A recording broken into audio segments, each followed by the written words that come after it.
Waalaikumsalam warahmatullahi Waalaikumsalam warahmatullahi Waalaikumsalam wabarakatuh. warahmatullahi wabarakatuh. Alhamdulillah, wassalatu wassalamu ala rasulillah, Sayyidina Muhammad ibni Abdullah, wa ala alihi wa ashabihi wa sahbihi wa Waalaikumsalam man walah, amma warahmatullahi. ba'd. Bapak Ibu yang dirahmati Allah, Alhamdulillah pada pagi hari ini Allah masih berikan kesempatan kepada kita untuk bisa berkumpul kembali secara virtual. Dan untuk selanjutnya, nanti silakan gunakan link yang ini ketika mengingatkan jadwal kajian ya. Karena link ini sudah apa? Sudah premium, jadi saya bisa share share screen dan juga bisa record.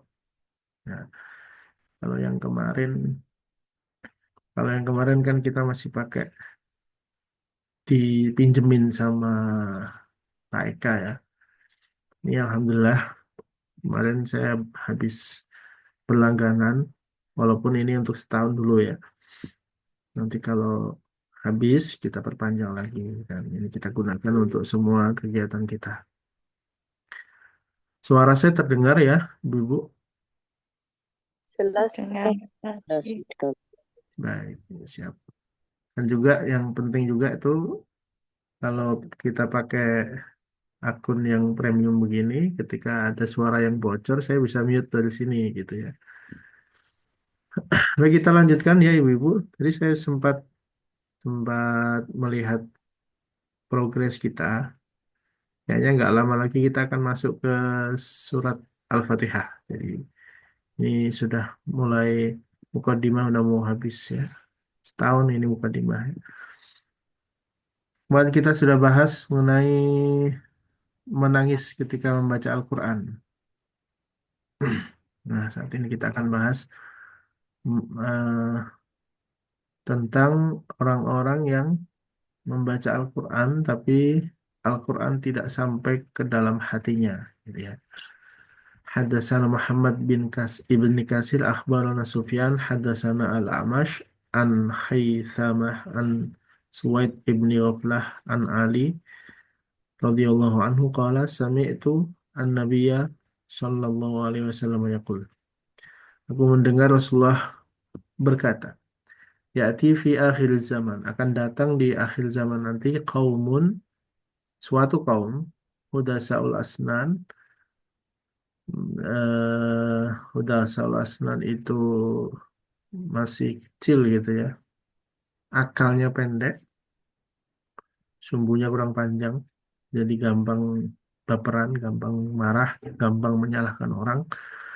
Sufahaul ahlam, yang masih kecil atau mungkin masih muda gitu ya. Yaquluna min khairi qaulil bariyah, yang mengatakan perkataan dari Rasulullah, mengatakan hadis-hadis Rasulullah, membacakan hadis Rasulullah, yang merukuna minal Islam, tapi dia menjauh dari Islam. Kama yang sahmu minar ramiyah, seperti menjauhnya eh, busur panah. Apa sih isi panah itu apa ya? Dari busurnya. Anak panah dari busurnya. Ya. La yujawizu imanahum hanajirahum.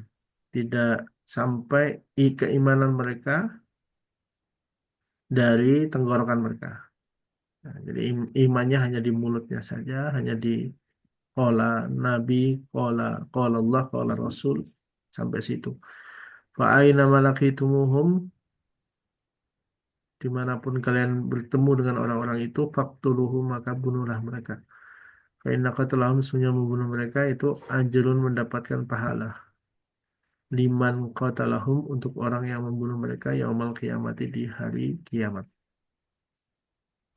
Ini hadis yang populer ya, mengenai kaum Khawarij, Khawarijul Ummah. Di perkataan Nabi, saat itu belum ada, tapi nanti akan ada. Nah, dan ini masing-masing golongan saling mengklaim. Yang Khawarij itu yang itu, yang Khawarij itu yang mereka, bukan kita gitu ya. Dan seterusnya, dan seterusnya. Maka ketika melihat hadis seperti ini, kita yang kita lihat itu ciri-cirinya, ya, ciri-cirinya.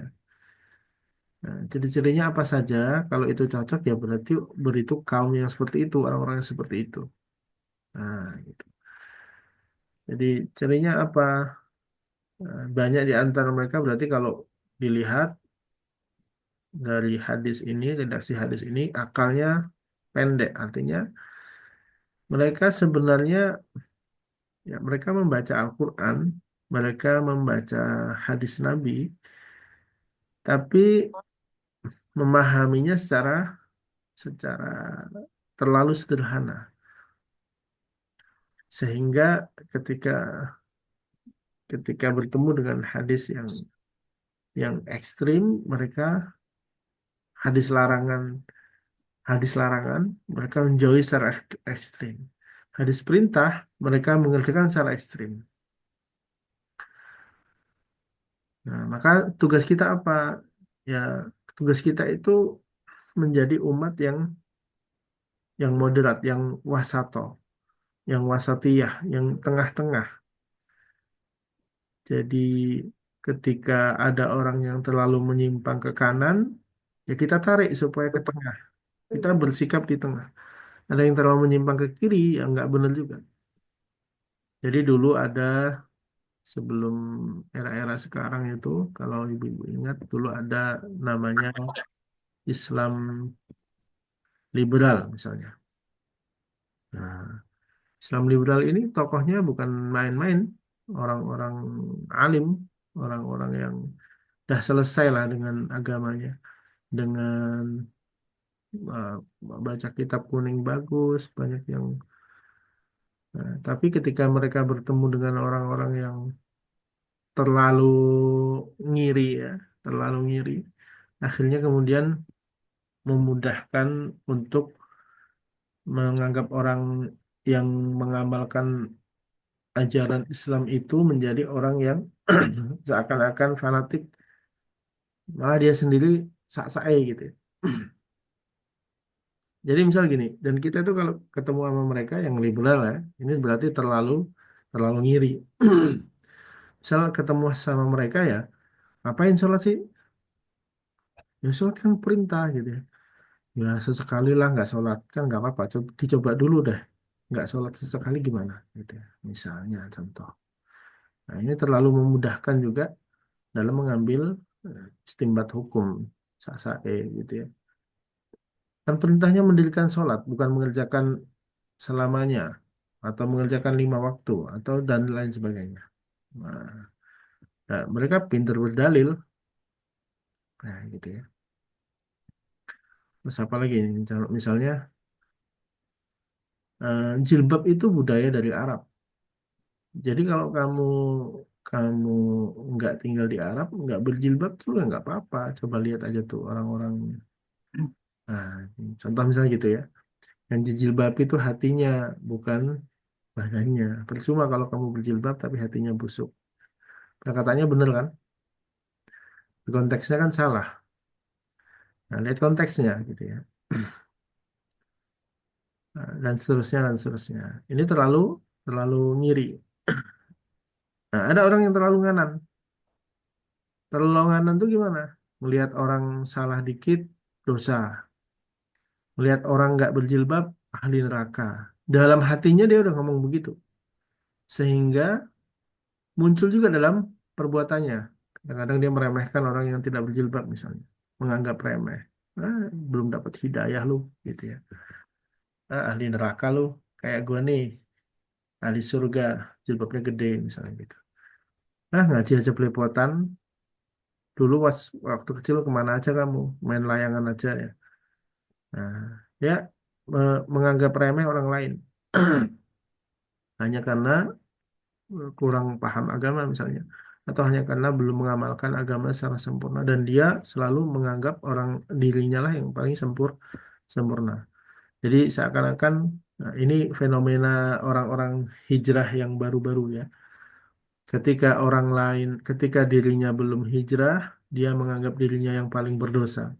Ketika dirinya sudah hijrah, mungkin ketemu dengan ustadz yang, wah bagi dia sudah inilah yang saya cari selama ini. Kemudian bertemu dengan ustadz yang selain ustadznya, maka eh, apa namanya pengikutnya menjadi orang-orang yang paling berdosa. Nah, ini bukan sikap wasatiyah, bukan sikap yang pertengahan. Maka kita harus harus secara objektif memandang. Kalau ada orang, walaupun itu mungkin dari golongan beda, kan kita ini sering mengafiliasikan diri kita sebagai tim ini atau sebagai grup ini gitu ya. Nah, saya Islam NU misalnya.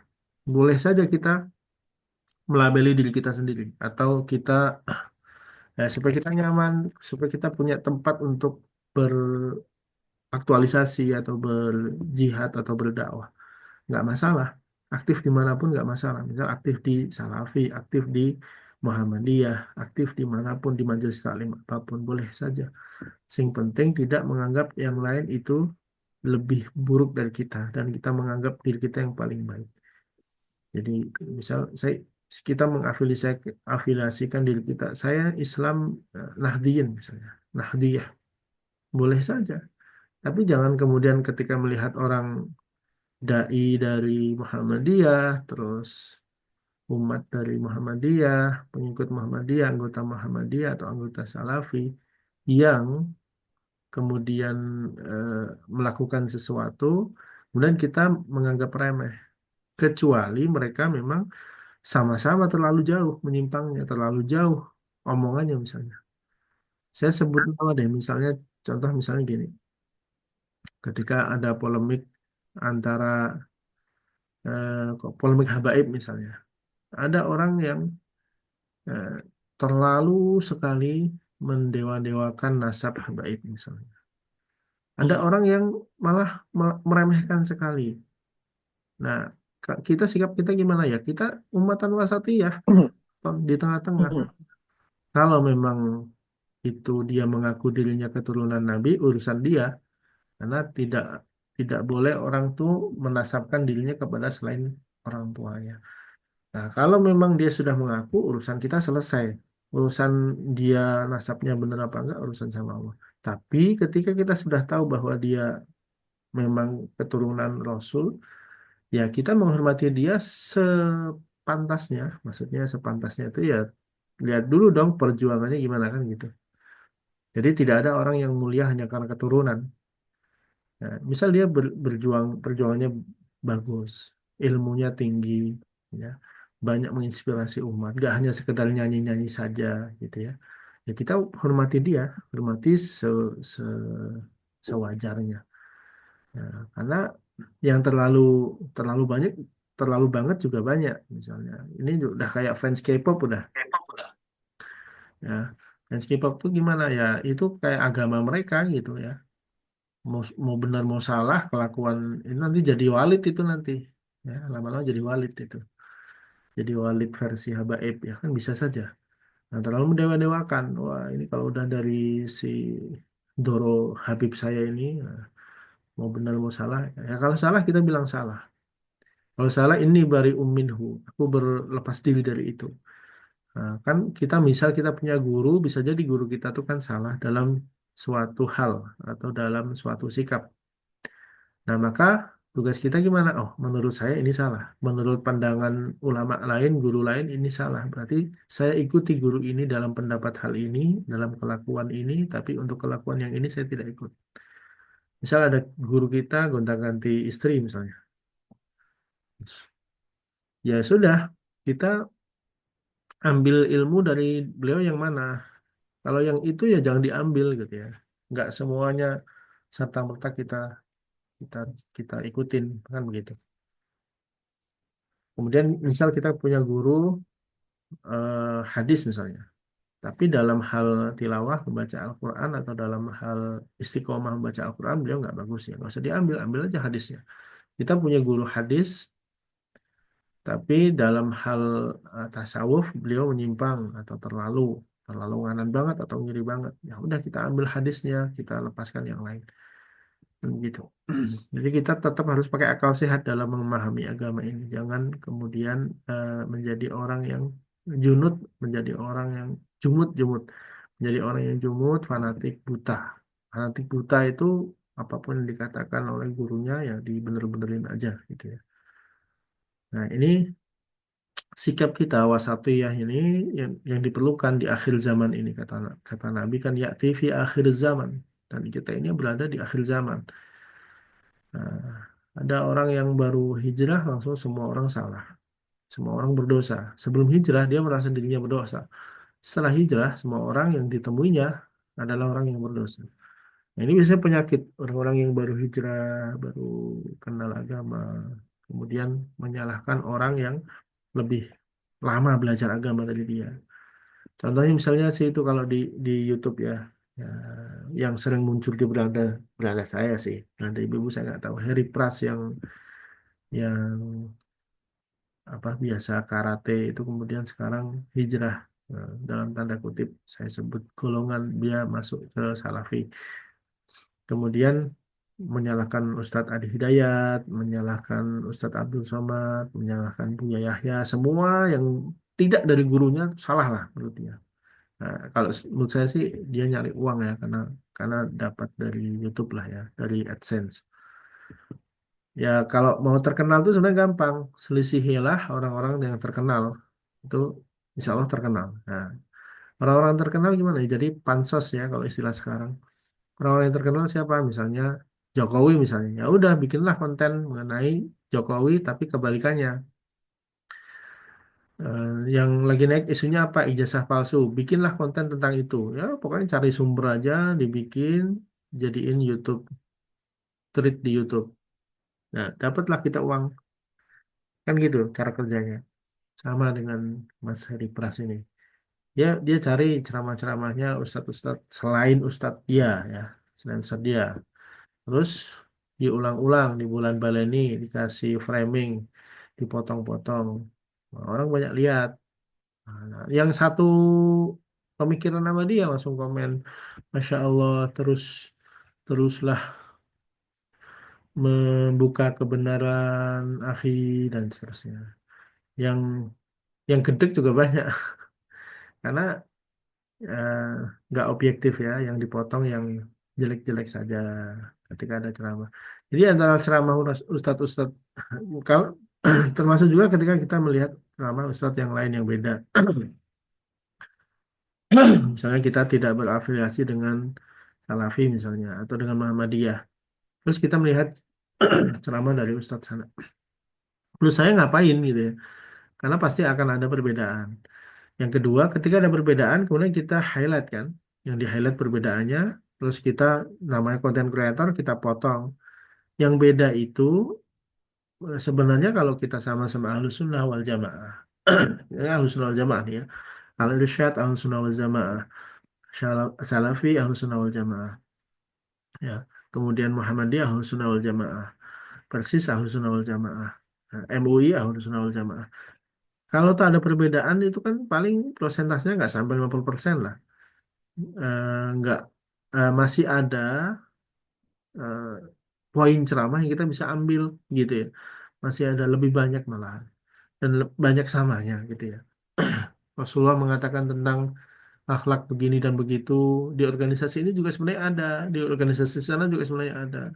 Inilah cara orang bijak menyikapi akhir zaman saat ini. Karena saking jauhnya kita dari apa namanya dari Rasulullah itu kan pasti setiap marhalah, setiap tahapan, setiap periode itu pasti akan muncul perbedaan perbedaan apa namanya pendapat gitu ya. Saya kemarin sempat ikut tapi nggak lama ya ada daurah fikih Imam Syafi'i di kota saya. Eh, yang saya yang saya agak kaget adalah yang mengundang adalah teman-teman dari yang menurut saya Salafi gitu ya. Oh bisa gitu ya Imam Syafi'i diundang oleh teman-teman Salafi, bukannya Ahmad bin Hambal gitu ya. Nah inilah kemudian yang saya lihat, oh berarti memang teman-teman di Ma'had Salafi yang ini itu lebih moderat, lebih wasatiyah, lebih bisa bersikap bijak. Kan ada juga orang yang salafi tapi sangat fanatik. Ketika dia sholat di belakang orang yang bismillahnya tidak jahar, di belakang orang yang tidak kunut, kemudian dia tidak mau sholat lagi di situ. Fanatik juga itu namanya. Nah, nah, ketika saya tanya, kok ngundang Syafi'i Ustaz? Ini nggak salah nih, nggak salah ngundang, saya bilang gitu. Enggak tuh, memang kita udah pakai Syafi'i lama. Oh gitu ya, ternyata ada juga ya, apa namanya, Salafi yang tidak mengundang, yang tidak pakai fikih Imam Ahmad bin Hambal. Nah gitu, ceritanya begitu. Saya juga pernah dulu waktu itu di Karanganyar ya, saya nyusul ikut kajian teman saya. Kemudian setelah selesai, yang notabene tak kirain itu adalah Salafi beliau gitu ya, karena beliau kan anak dari salah satu tokoh Salafi besar, Ustadz Abu Bakar Ba'asyir. Itu kan Salafi. Salafi identik Hambali kan begitu ya. Ahmad bin Hambal, walaupun mereka mengatakan tidak bermadhab. Nah, sampai di sana, selesai kajian, ada salawatnya. Allahumma salli ala Sayyidina Muhammad. Lah, saya pelingak-pelinguk dong, loh. Dari masjid yang mana ini? Gitu. Yang masjid yang tadi. Oh, ternyata, seperti saya tanya, loh, jangan salah. Sini fikihnya Imam Syafi'i loh, gitu ya. Sholatnya pakai kunut loh, gitu ya. Bismillahnya jahar loh. Oh iya loh. Nah, saya baru agak heran gitu, agak lain ya ini. Tapi ya itulah, itu kan sebenarnya pilihan, ya, pilihan. Nah, kita diperintahkan untuk bersikap wasatiyah ya. Ketika ada sesuatu yang kita nggak ngerti, silahkan tanya. Fas'alu ahla dzikri in kuntum la ta'lamun. Silahkan tanya kepada yang tahu. Jadi sebenarnya perselisihan, perpecahan umat ini adalah karena sikap yang tidak bisa tengah, tidak bisa berada di tengah, selalu mengklaim bahwa dirinya yang paling benar. Dan hadis ini adalah hadis yang eh, banyak disinyalir adalah mengenai tentang kaum Khawarij. Jadi orang-orang Khawarij itu di zaman Sayyidina Ali ya, di zaman Sayyidina Ali orang Khawarij itu bukannya mereka nggak pintar, mereka hafal Quran, setiap hari membaca Quran. Sholat malamnya nggak, jangan tanya sholat malamnya. Nah, mereka itu lari kepada agama, tapi larinya kebablasan. Jadi misalnya kita berada di tengah ya, kita ini berada di tengah. Sebenarnya standar manusia itu berada di tengah. Kanan adalah Allah dan Rasulnya, agama, misalnya. Kiri adalah kekafiran, gitu ya. Nah, mereka itu lari ke kanan sebenarnya, larinya ke kanan. Tapi kanannya kejauhan, terlalu ke kanan, terlalu nganan. Nah, akhirnya gimana? Ya jauh, nah, terlalu jauh. Jadi ibarat kita ini ada di kota Salatiga, terus tujuan kita adalah ke Semarang, saya berangkat ke barat, ke arah Semarang. Tapi kejauhan sampai ke Demak, sampai ke Kudus, sampai ke Pati, sampai ke seterusnya gitu ya. Kok itu nggak ke barat itu namanya ya. Semarang, habis itu Kerapia, terus Pekalongan, Tegal, sampai Jakarta. Itu terlalu ke barat. Nah, jadi kata kata Sayyidina Ali, kata Rasulullah, yang merukuna minatin apa mana tadi? Yang merukuna minal Islam, kama yang sahmu minar ramiyah. Mereka mau ke agama, tapi terlalu jauh. Sholatnya bukan main, jamaahnya jangan tanya. Ya, jamaahnya jangan tanya. Al-Quran tidak lewat hanya sampai dengan hanajirohum, sampai tenggorokan. Ada orang lain salah sedikit, ente beda, ente kafir, ente masuk neraka, ente kaum penyembah tauhid misalnya. Nah, ini sikap yang terlalu nganan ya. Tapi jangan juga ngiri ya. Ngiri itu gimana? Nyepelekan syariat. Nah, sholat gampang lah. Zakat ya nanti aja lah. Ya, misalnya puasa ngapain sih orang makanan halal diciptakan buat kita? Nah, kan kata Allah ini pakai dalil ini. Kulu washrabu hani'ah misalnya gitu. Kulu washrabu walau tusrifu. Kita itu kan nggak usah puasa nggak apa-apa. Yang penting kita makan minum tapi nggak berlebih-lebihan kata Al-Quran begitu gitu ya. Nah, ketemu orang bodoh ya diiyain aja. Oh iya ya bener ya itu kata kata Quran ya. Iya makanya puasa itu nggak puasa tuh nggak apa-apa. Yang penting kita makannya nggak berlebihan. Ini terlalu ngiri ya. Nah, yang paling bagus gimana? Yang tengah-tengah. Ketika ada orang yang salah, kita tetap berada di tengah. Ketika ada orang terlalu nganan, kita tetap berada di tengah, nggak ikut nyala-nyalain orang lain. Tuh. Ya, ini dan kaum Khawarij inilah yang kemudian menimbulkan lahirnya apa namanya kaum Syiah ya. Ini kemudian ada riwayat lain ya. Wa wa wa qad ruwiya fi mawdi'in akhirin wa Muslim wa Abu Dawud wa Nasa'i min turuqi anil A'mash bihi hadatsana Abdullah bin Yusuf hadatsana Malik an Ayas Sa'id al Muhammad ibn Ibrahim At-Taimi an Abi Salamah an Abdurrahman an Abi Sa'id al-Khudri qala sami'tu Rasulullah. Insyaallah kita baca pekan depan ya. Jadi begitu ya ibu-ibu sekalian, ini sikap kita supaya kita bisa bersikap di tengah-tengah. Jadi jangan kemudian nanti setelah belajar, nah saya sudah belajar Ibnu Katsir sama Ustaz Samsul, saya sudah paham ini Al-Quran. Nah, saya sudah pinter ini, alim. Udah setahun saya belajar sama Ustaz Samsul, kitab Ibnu Katsir, tafsir Ibnu Katsir. Padahal baru mukadimah ya, belum belum dapat apa-apa, baru mukadimah. Udah kemelindinya raumum gitu ya. Nah, maka ada istilah padi itu, ilmu padi itu apa namanya? Semakin berilmu, semakin Semakin berisi, semakin menunduk. berisi, semakin menunduk. Justru ketika kita tahu, kita kita tahu kemudian ada orang yang menyalahkan orang, kita bisa insaf, bijak. Mbak, jangan gitu. Dia begitu tuh karena nggak ngerti. Justru kita jangan nyalahkan, jangan menjudge, tapi kita rangkul dia, merangkul jangan memukul. Terus ada orang yang terlalu ngiri, ya kita ingetin, Mbak jangan gitu. Ini agama kita itu mengajarkan begini. Ya, Mbak kalau belum mampu berjilbab secara utuh, nggak apa-apa latihan dulu, pakai jilbab yang kecil dulu, nggak apa-apa. Atau pakai jilbab pas keluar rumah aja, nggak apa-apa gitu. Berlatih. Jadi kita tuh lebih bisa berdakwah malah seperti itu, bukan yang menyalahkan. Coba lihat yang bisa mengislamkan orang itu adalah yang mengislamkan banyak orang adalah orang yang sikapnya itu tengah-tengah, bukan sikapnya keras, terlalu keras. Kalau terlalu keras, orang non Muslim malah jauh. Wah, Islam susah amat ya, gitu ya. Begitu ya, ibu-ibu sekalian, kita akhiri diskusi pada pagi hari ini dengan membaca hamdalah. Alhamdulillah. Yes, Alhamdulillahirrahmanirrahim. Terima kasih subhanakallahumma wa sangat bihamdika.